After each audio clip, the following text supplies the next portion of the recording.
Olá, pessoal. Estamos iniciando mais um Metodcast. Eu sou Milena Bione, a idealizadora deste projeto.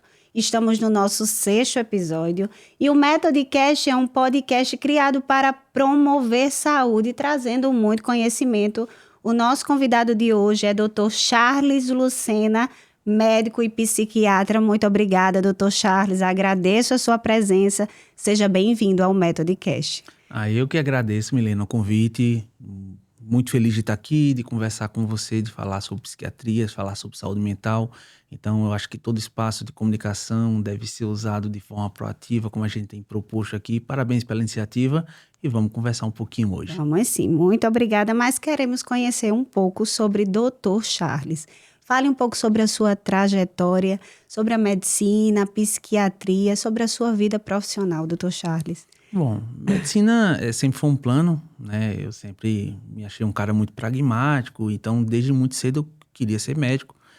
E comecei a faculdade em 98, na Universidade Federal da Paraíba, aqui mesmo em João Pessoa, me formei em 2004.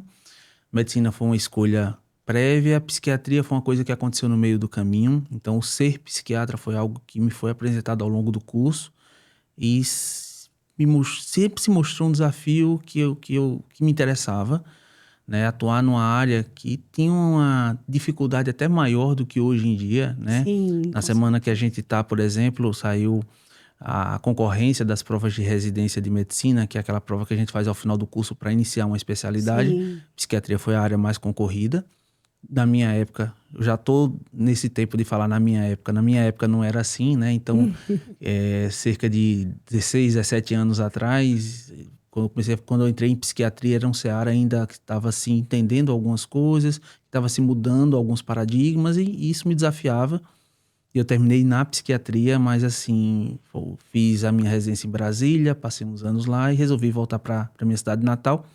Então, da minha trajetória, sempre trabalhei com consultório, trabalhei em serviço público bastante, fui professor, dei aula em faculdade, fui preceptor de residência médica.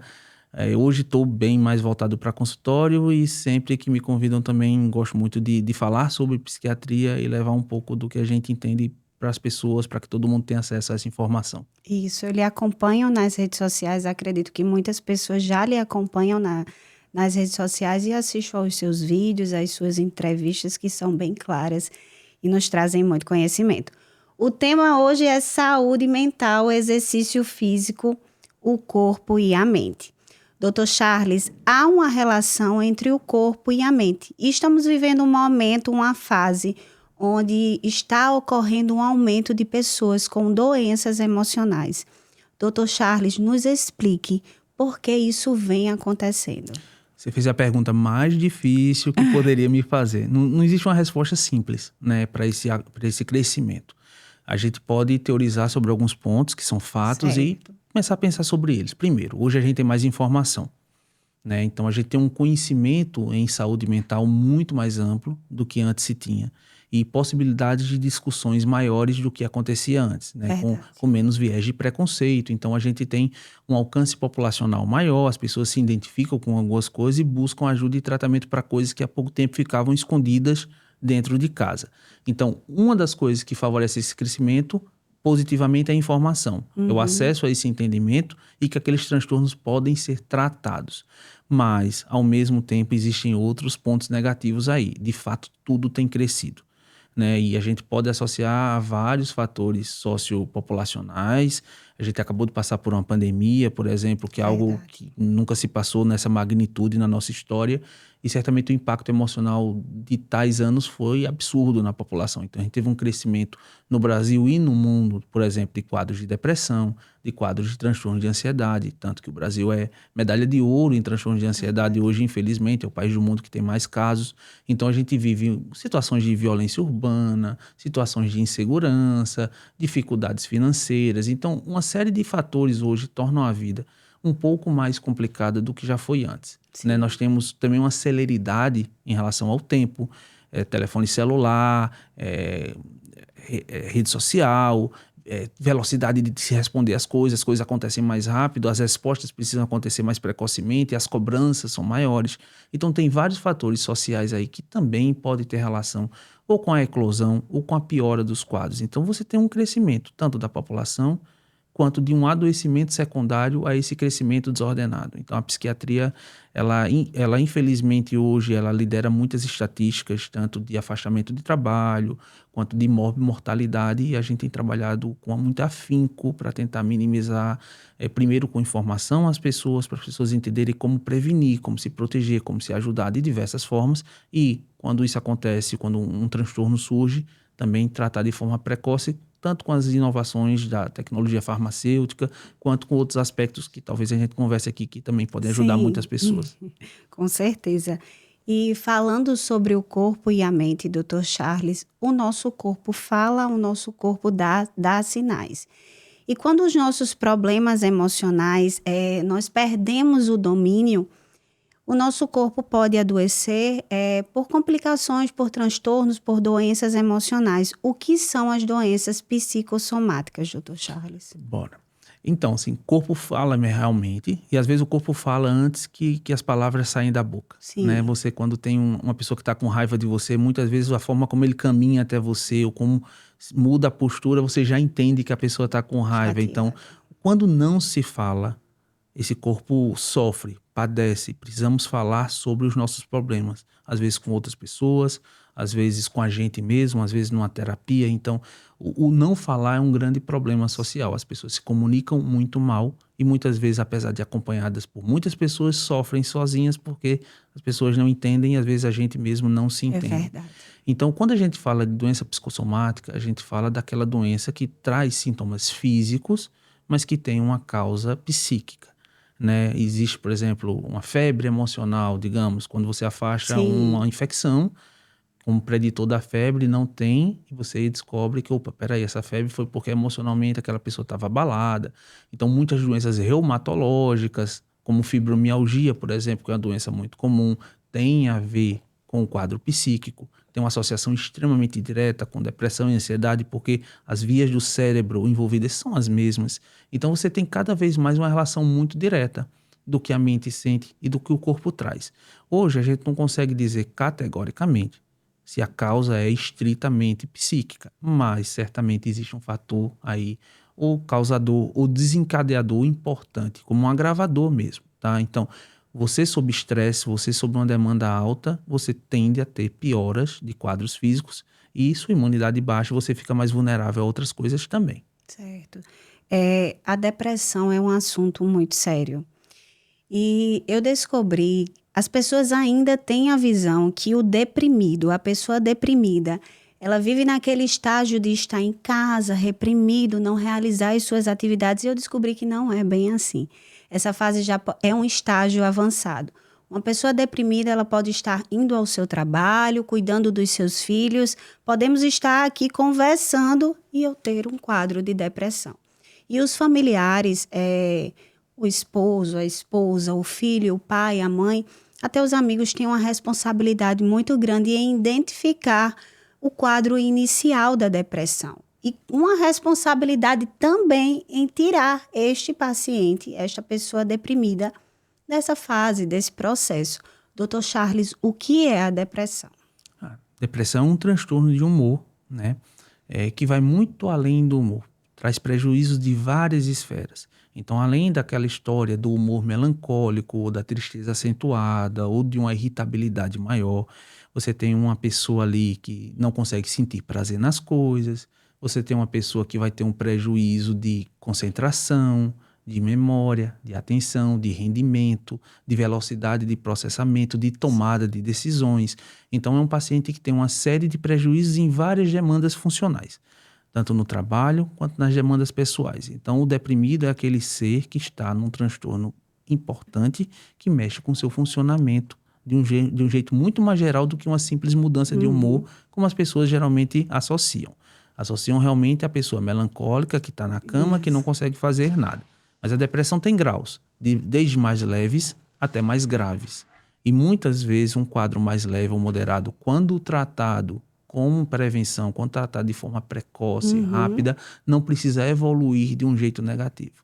Mas vários fatores, infelizmente, contribuem para essa evolução, como uma demora numa percepção de um adoecimento, tanto pelo paciente quanto por quem está perto, e muitas vezes esse atraso faz com que o transtorno se agrave e torne o tratamento mais difícil e mais custoso do que é. Por isso que o que você falou é muito importante, a observação do outro. Às vezes a depressão não vem com a mudança de humor, mas vem com outras mudanças de comportamento. A pessoa começou a comer num padrão diferente, a se alimentar mal, ou começou a perder horários, ou a não cumprir alguma atribuição funcional do dia a dia, ou até alteração de sono, ou a ficar mais irritadiço. Então você tem vários sinais de que muitas vezes as pessoas que estão perto de você percebem uma diferença. Isso. E às vezes essa diferença ela não é contextualizada, né? Porque às vezes não, eu tô mal porque eu tô com um problema X. Às vezes não tem esse contexto. Então isso é um motivo ainda mais preocupante. Peraí, tá tudo bem, tá tudo estável e a pessoa tá diferente. Vamos abrir o olho, vamos tentar entender o que é que está acontecendo. Muitas vezes aquela pessoa precisa de ajuda e uma intervenção. Não necessariamente nesse momento farmacêutica, mas uma intervenção psicológica, uma psicoterapia já faria diferença. Uma observação no cuidado, no acolhimento. Às vezes a pessoa precisa ser acolhida, precisa ser entendida. E às vezes as pessoas, até por tempo, falam que não dá para perceber ou não consegue parar para ajudar o outro. Isso a gente tem que rever. Isso acontece na adolescência também. Os pais, nessa vida corrida, não percebem que seus filhos podem estar iniciando até um processo depressivo por algum motivo. E na depressão, essa perda de vontade de realizar as suas atividades leva ao sedentarismo. E o sedentarismo traz complicações como a obesidade, dores articulares e a baixa autoestima. Diante da minha experiência no método, já são 13 anos trabalhando na fisioterapia, Dr. Charles. Quando um paciente inicia o atendimento, eu já consigo identificar alguns sinais que aquele paciente pode estar sofrendo com problemas emocionais. Ou após uma conversa, e eu me preocupo muito com isso. As fisioterapeutas que fazem parte do método têm já essa visão de ter um olhar diferente, criar um ambiente acolhedor, confortável, porque ele está ali já dando um primeiro passo em buscar o exercício físico. E só depende dele ir em busca de uma melhoria e permanecer ali. Então, a gente faz o possível. Quando eles deixam de ir, a recepcionista já manda uma mensagem: o que é que está acontecendo? Estamos sentindo a sua falta. E o exercício físico libera hormônios como a serotonina, a endorfina, que são hormônios da satisfação e que aliviam o estresse. O exercício físico pode ajudar a pessoa com depressão? Muito. Tanto preventivamente quanto como ferramenta de tratamento. Certo. Tá? Então, a atividade física, como você bem falou, tem uma relação muito direta com a liberação de alguns hormônios.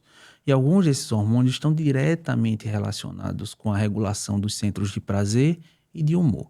Então, você vai ter uma natural diminuição do nível de estresse e uma melhora em vários níveis de humor. Então, endorfinas, serotoninas e todos o que a gente chama de quarteto fantástico do humor está diretamente relacionado a essa melhora. Então, uma atividade física regular não é que você nunca vou ter depressão porque faço atividade física, mas é um fator protetivo importante que, somado a outras mudanças, pode trazer muitos ganhos.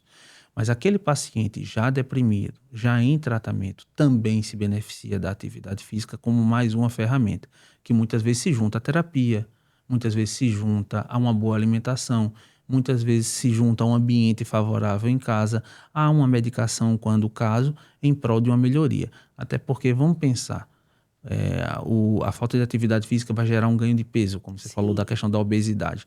Então, obesidade gera depressão. Depressão gera obesidade. É um ciclo. É um ciclo ali que a gente não sabe muitas vezes o que é que vem primeiro. Ou então a melhora do sono, que uma atividade física faz, que também é outro fator protetivo para um quadro depressivo, ansioso. Dormir bem é importante. Nosso celularzinho que a gente usa o dia inteiro, se a gente não colocar para carregar, ele descarrega e ele não nos serve de muita coisa. O corpo também precisa recarregar. Então, o corpo precisa daquelas horinhas ali de realmente parar, de realmente descansar, de pausar um pouco algumas atribuições, algumas preocupações, alguns compromissos, para que no outro dia esteja pronto para funcionar. E precisamos dormir bem e precisamos dormir no horário de dormir.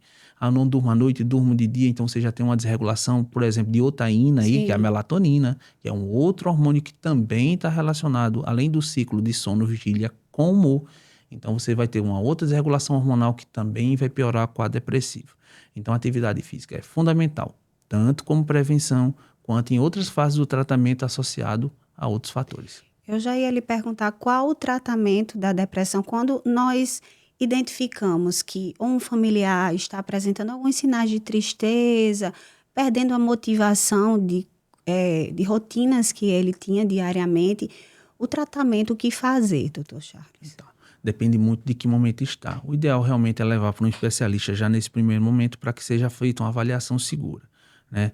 Não só na percepção dos sintomas em si, mas de como esses sintomas impactam aquela pessoa, né? Eu falo que a gente não trata só o problema, a gente tem que tratar o dono do problema.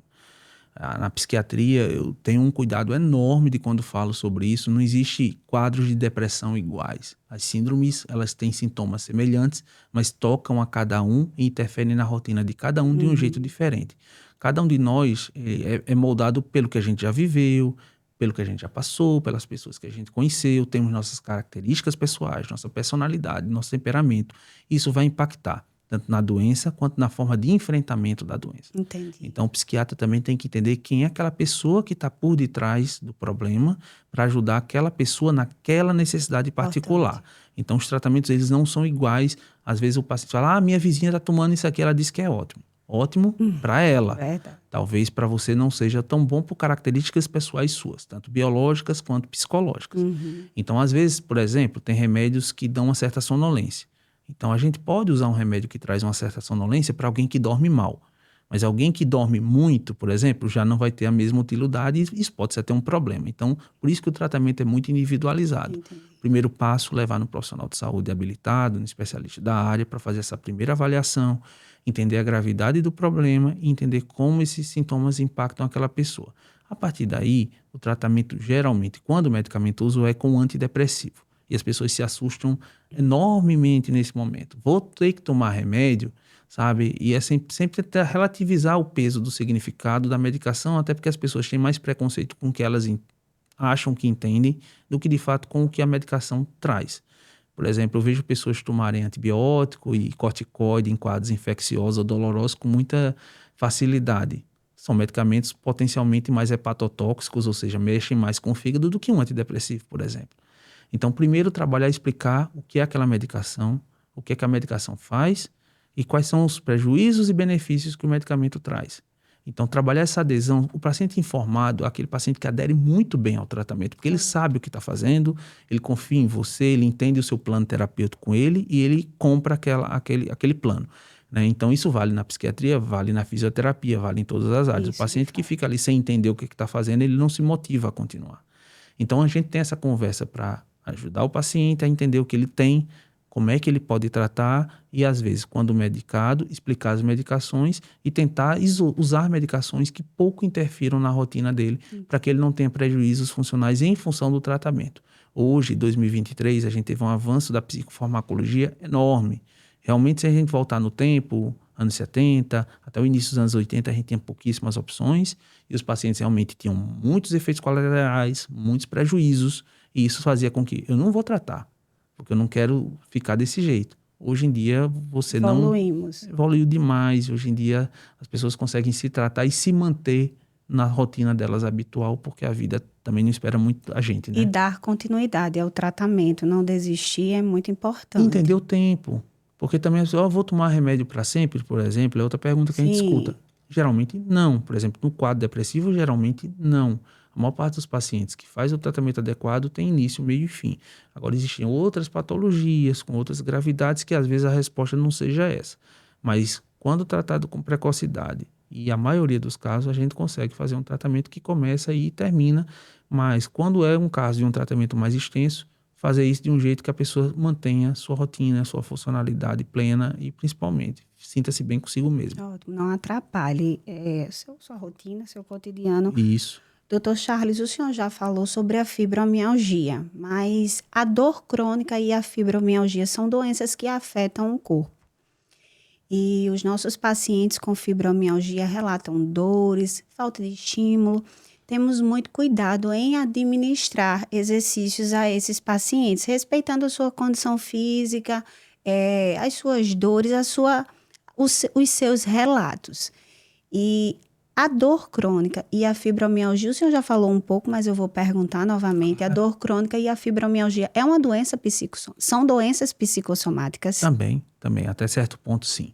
Né? Primeiro porque, como eu falei, as vias do cérebro envolvidas, os elementos, as áreas cerebrais envolvidas são muito parecidas. Então os estímulos eles passam pelas mesmas inervações muitas Sim. vezes.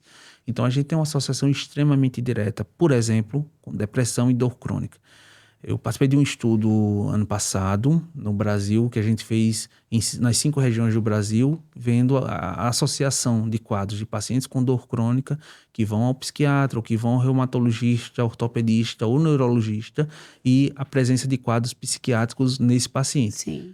É absurda, tá? É enorme essa comorbidade. Então, a comorbidade extremamente alta e ruim, porque o paciente deprimido é um paciente que tem mais intolerância à dor, é um paciente mais sensível à dor.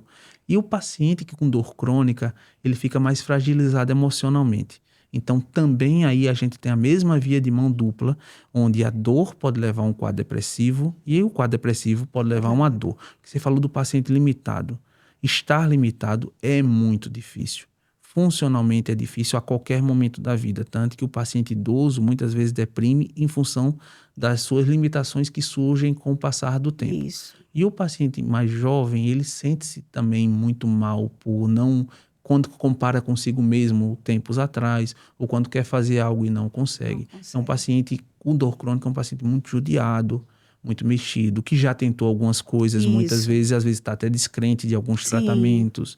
Né? Então, é um paciente que mais impaciente, até pela história que já viveu. E realmente, essa sensação, imagina, a gente tá aqui o tempo inteiro com algo machucado, algo doendo. Então, você começa a ficar irritado, começa a ficar ansioso, o sono se prejudica, a vida sexual se prejudica. Então, você começa a ter perda de função em relação aos seus iguais. Então, isso é muito difícil. Então, a percepção de dor, ela fica muito acentuada. Exacerbada.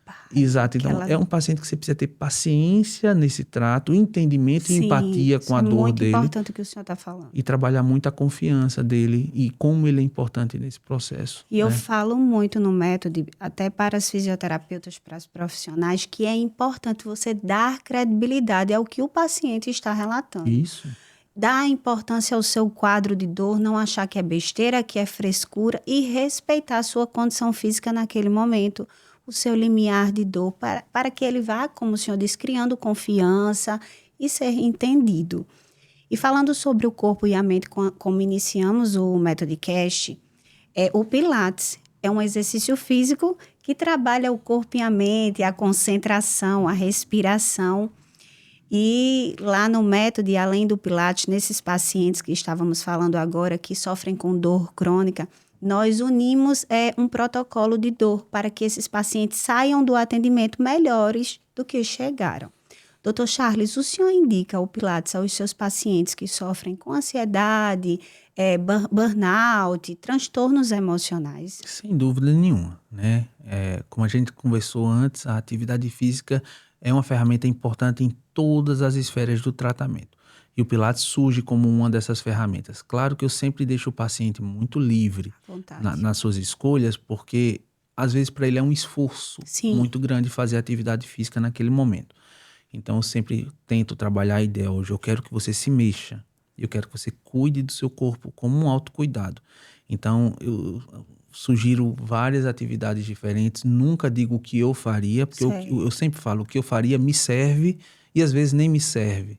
Então, eu sempre tenho que deixar para o paciente o leque mais aberto de opções para que ele escolha. Claro. Dentre essas opções, o Pilates é extremamente importante, porque é completo, porque mexe com o corpo inteiro, porque respeita os limites. Então, às vezes, outras atividades físicas, o paciente não tem tanta monitoração sobre excesso e termina se sobrecarregando, tanto em nível muscular quanto em nível articular, e aquilo gera lesão, e às vezes aquela lesão é mais um empecilho para se continuar a atividade física. Exatamente. Então o Pilates surge como essa opção segura, eu falo que democrática, no sentido de que um paciente de qualquer idade pode se beneficiar, não tem aquele limite de idade ou às vezes de gênero. Então, é mais fácil se adaptar e vai ter a segurança de algo que vai realmente trazer benefício. Então, eu indico, continuo indicando e eu acho que é uma atividade física das mais válidas. Que bom, eu agradeço. E lá no Método a gente trabalha com pilates, a musculação terapêutica e outros recursos.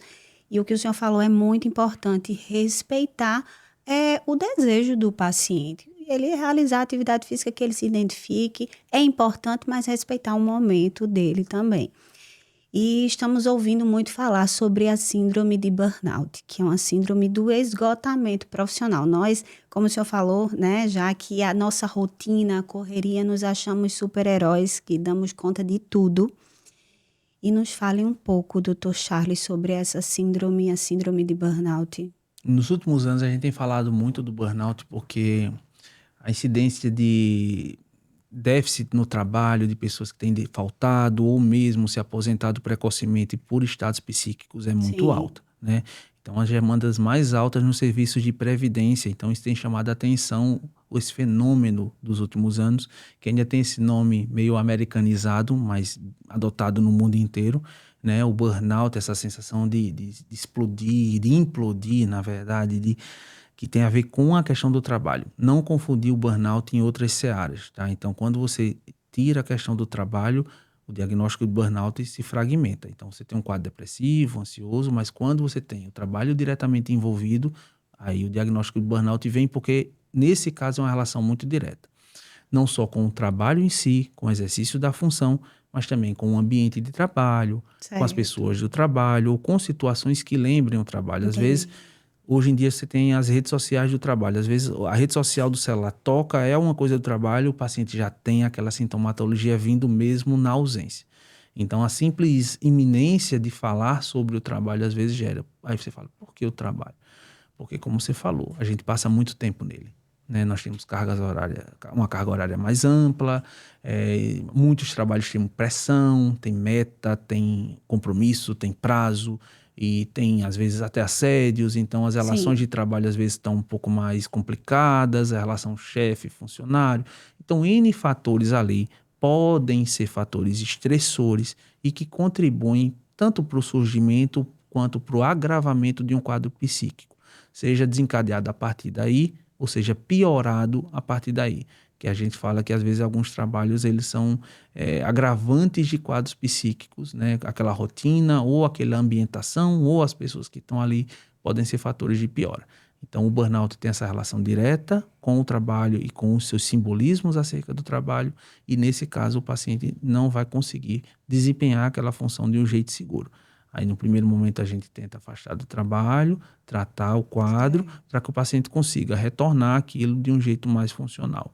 Às vezes isso é possível, outras vezes tem que rever algumas coisas, tomar outras decisões, mas respeitando, claro, os limites de cada um, a história de cada um e as possibilidades de cada um.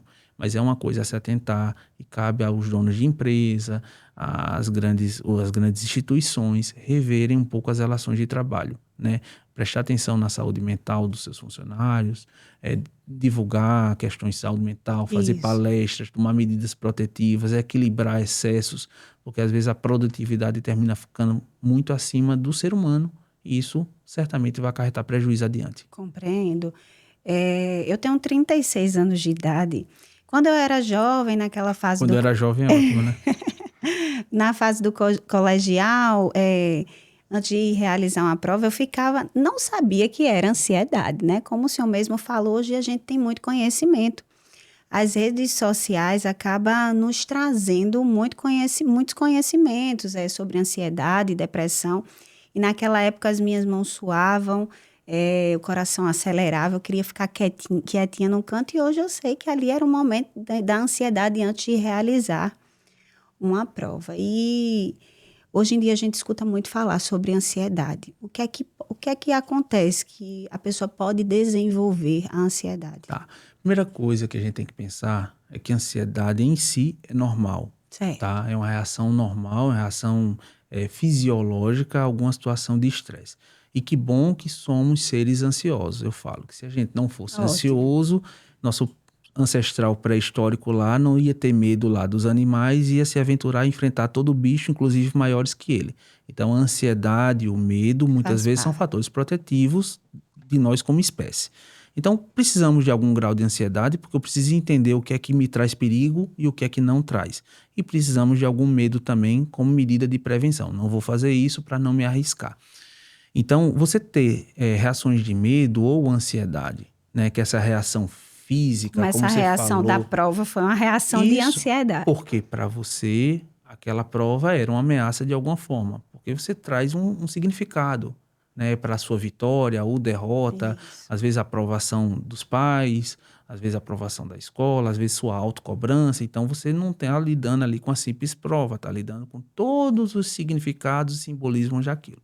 Então, ter algum certo grau de ansiedade diante da iminência de uma situação de teste, ok, é válido, né? Tem gente que não sente nada, mas sentir alguma coisa não é um problema.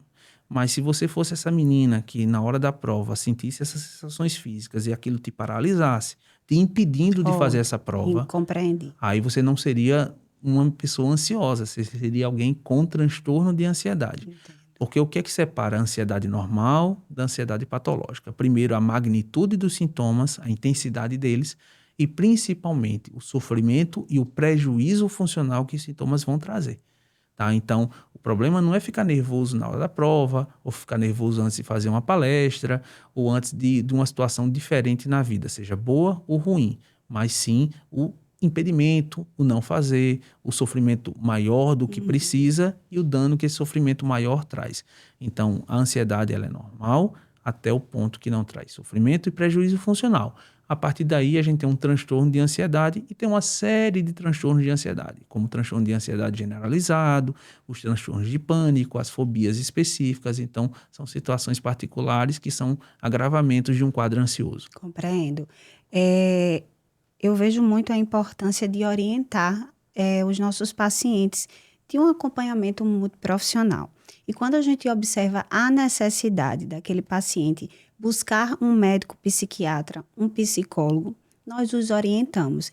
E sabemos que muitas vezes, hoje isso, como o senhor falou, tem diminuído, mas há um preconceito ainda. Eu vou procurar um psiquiatra, então o quanto antes você inicia o tratamento, ou então busca um acompanhamento, a gente minimiza ainda mais os sintomas. Mas eu gostaria de saber, Dr. Charles, qual a sua abordagem? Por que buscar um médico psiquiatra? E como o senhor pode ajudar um paciente a melhorar a sua condição emocional?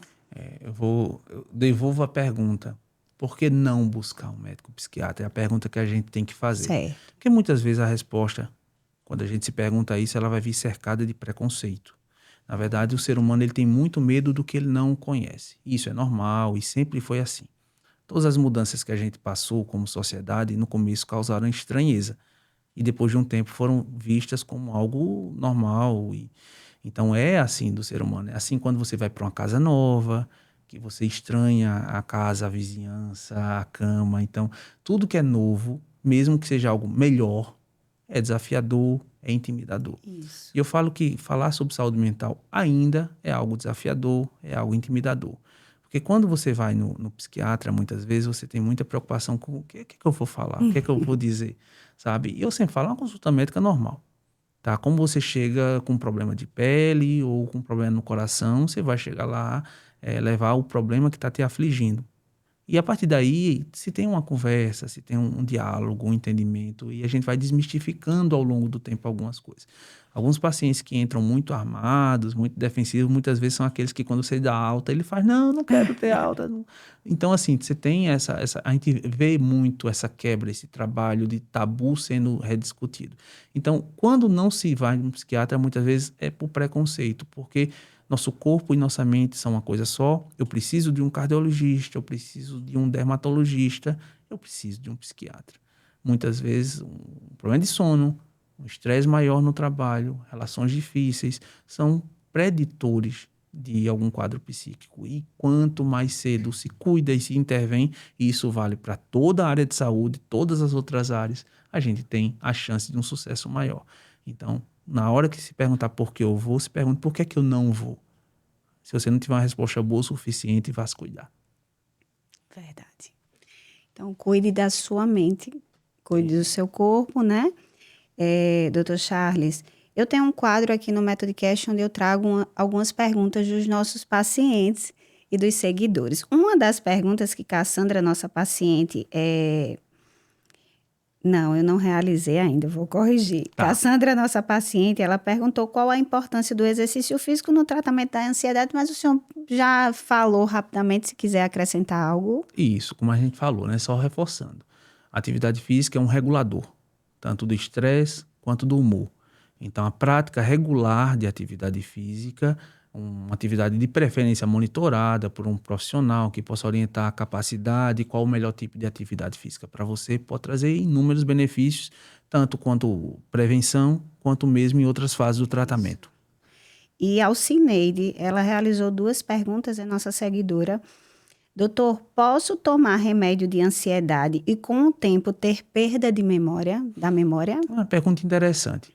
Se usado por um tempo mais prolongado do que o que precisa, ou sem indicação médica, sempre existem riscos. Todos os medicamentos, todos de qualquer área, têm risco de efeito colateral. Um analgésico para dor de cabeça, que se você tomar, pode te trazer dano e você não perceber isso.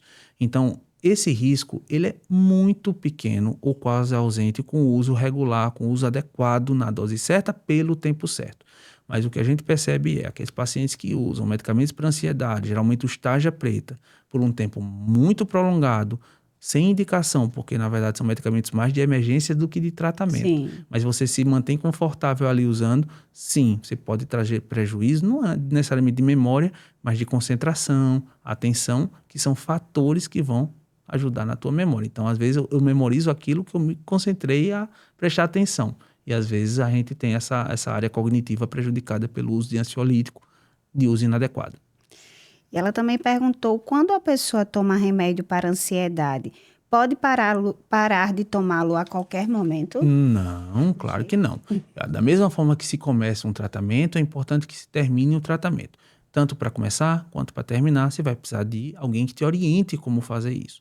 Alguns medicamentos eles podem ser interrompidos de um jeito mais brusco, outros vão precisar do que a gente chama de desmame, que é uma redução gradual na dose para que o corpo não sinta o impacto da retirada. Certo. Então tem que entender que tipo de fármaco se toma e ter a orientação do seu médico por quanto tempo vai tomar e a forma como vai parar. Cada medicamento se comporta de um jeito diferente e cada tratamento tem um tempo diferente. O paciente que está, por exemplo, na primeira crise ansiosa é diferente daquele que teve várias crises ao longo dos últimos 10 anos. Então, vai precisar de um tempo de tratamento diferente e de uma intervenção diferente. Entendi. Então, ela tem que ter esse cuidadozinho de esperar o médico dela orientar direitinho. Claro, não é responsável deixar de tomar de forma sem acompanhamento, né? Dr. Charles, quem me conhece já há um tempo na minha missão e na minha vida profissional, eu falo, é sempre a minha fala que os profissionais de saúde, eles têm uma missão do cuidado, não cuidado apenas da condição física do paciente, e sim da condição emocional, em ouvi-los, entendê-los e compreender que aquela condição física muitas vezes tem um gatilho e tem um fator emocional. As profissionais no método, quando passam por um treinamento, eu falo muito da questão de ter o olhar, do cuidado. Lá no método nós temos um livrinho onde tem várias mensagens da sabedoria, mensagens motivacionais. Quando a gente atende o paciente por um tempo, a gente percebe quando ele vem um dia que está diferente ou pode estar acontecendo algo e a gente respeita o seu espaço. Eu digo, meninas, abram só uma mensagem, entregue a ele e silencie. Talvez aquela mensagem seja para ele, ele esteja precisando ouvir ou ler algo. Então, eu falo da importância de a gente ter empatia. Estamos vivendo em um mundo onde algumas pessoas estão perdendo um pouco a empatia. E se os profissionais de saúde entendessem a importância de ouvir os seus pacientes e entender que não é só a condição física, não só são os diagnósticos físicos, metabólicos, e sim o emocional, as coisas estariam mais evoluídas, os pacientes seriam mais acolhidos, muitas doenças seriam curadas.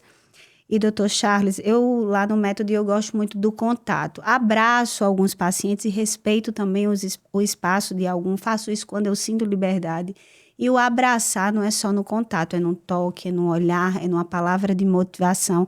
E foi dessa forma que eu entendi a minha missão em minha profissão.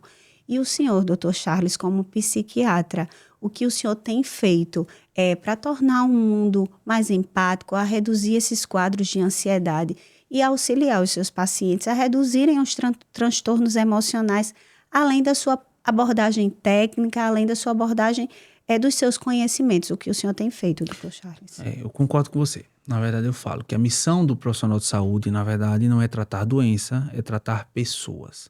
Não é gerar uma remissão de sintomas, não é fazer com que os sintomas sumam, é recuperar a pessoa funcionalmente, né? Aquele estado anterior à patologia.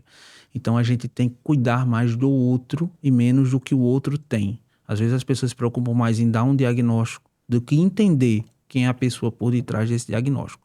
Então, me preocupo muito com essa história de sintomas, o número de sintomas, porque eu falo que isso aí o Google faz, por exemplo.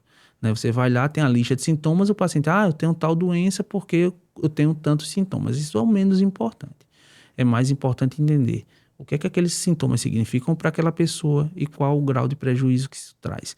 Então, eu acho que a função do profissional de saúde, primeiro, é acolher, é entender a dor do outro, é educar o outro em saúde, fazer o outro compreender aquele processo que está passando para que ele seja um agente também importante no seu próprio tratamento e principalmente, né, a gente levar um pouco de conhecimento, né, para as pessoas. Eu acho que quanto a gente tem espaços como esse, que a gente está falando aqui, no Metodcast ou em outras plataformas, então a gente divulgar um pouco o conhecimento que a gente tem, partilhar isso, eu acho que já é importante, porque às vezes aquilo chega em uma pessoa e aquilo é o suficiente para aquela pessoa buscar alguma ajuda e de repente até ter uma melhora que mude muito a vida dela e a vida de toda a família. Então acho que a função do profissional da saúde é acolher o outro, é entender o outro, é sair um pouco de si, né? Sair um pouco, não é importante o que eu penso, mas é importante aquele olhar que o outro tem sobre ele e eu ser parte dessa caminhada, né? Eu falo que a gente é um agente também do processo de melhora, não é só passar o remédio, às vezes a forma como você passa o remédio, a forma como você explica o remédio, a confiança que o paciente tem em você também são terapêuticos e também fazem uma importância absurda na evolução desse quadro. Excelente. Estamos encerrando mais um Metodcast. O senhor deseja falar algo, acrescentar algo? Primeiro, agradecer, tá? Todo o espaço que você me deu, que proporcionou falar sobre saúde mental, que me trouxe questões que são relevantes, que são importantes. Então, agradecer esse espaço, esse papo, me mostrar disponível aqui para quando precisarem de mim, tá? E assim, eu quero só que as pessoas escutem um pouco, tanto o que a gente fala, quanto principalmente o que o outro sente, quem está do lado. Precisamos de um mundo mais empático, precisamos de um mundo mais seguro, onde a gente confie no outro, onde a gente entenda que o outro pode nos ajudar. Então, é função nossa, nas nossas casas, na nossa família, no nosso trabalho, prestar atenção no outro, estender a mão quando o outro precisa, mesmo que o outro não verbalize, né? Porque a gente falou que o corpo fala, e às vezes o outro dá sinais de que as coisas não estão bem, e a gente às vezes ou não se esforça, ou não tem tempo, ou acha que não tem tempo de olhar para o lado e estender a mão. Então, vamos ser agentes também de divulgação, né, de informação de saúde, para que cheguem mais pessoas e a gente consiga, em algum momento, mudar esse panorama que hoje assusta tanto. Isso, muito obrigada.